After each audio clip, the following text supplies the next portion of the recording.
திருப்பதி ஏழுமலையான் கோயிலுக்கு செல்லும் மலைப்பாதையில் மண் சரிவு ஏற்பட்டிருக்கிறது. இதையடுத்து போக்குவரத்துக்கு இடையூறு ஏற்படாத வகையில் மண் சரிவை அதிகாரிகள் அகற்றி வருகிறார்கள். கூடுதல் விவரங்களை நமது செய்தியாளர் ஜெயக்குமாரிடம் கேட்போம்.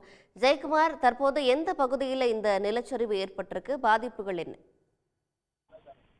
திருப்பதி பெஞ்சால் புயல் காரணமாக கடந்த 3 நாட்களாக வட தென்னிந்தியாவில் உள்ள பல இடங்களில் தொடர்ந்து மழை பெய்து வந்தது. திருப்பதி திருமலையிலும் தொடர்ந்து மழை பெய்து வந்த நிலையில் இன்று காலை முதலே வெயில் காய்ந்து வந்தாலும் இந்த தொடர்ந்து பெய்த மழையின் காரணமாக மலைப்பாதையில் ஏற்கனவே நேற்று மண் சரிவு ஏற்பட்டது. தற்பொழுது திருப்பதியிலிருந்து திருமலைக்கு செல்லக்கூடிய 5 கிலோமீட்டர் தொலைவில் உள்ள ஒரு வளைவில் மண் சரிவானது ஏற்பட்டது. அதிர்ஷ்டவசமாக அந்த நேரத்தில் எந்த வாகனங்களும் வராததால் பெரும் விபத்தானது தவிர்க்கப்பட்டது. உடனடியாக தகவல் அறிந்த தேவஸ்தான அதிகாரிகள் மற்றும் பொறியாளர்கள் சம்பவ இடத்திற்கு மண் சரிவில் போக்குவரத்து பாதிப்பு ஏற்படாத வகையில் சிறிது நேரம் போக்குவரத்தை நிறுத்தி அதன் பிறகு மண் சரிவுகளை அந்த மண் மற்றும் கற்களை அகற்றும் பணிகள் தற்போது ஈடுபட்டு வருகின்றன.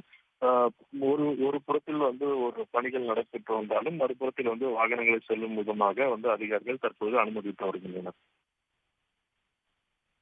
மேலதிக விவரங்களுக்கு நன்றி ஜெயக்குமார்.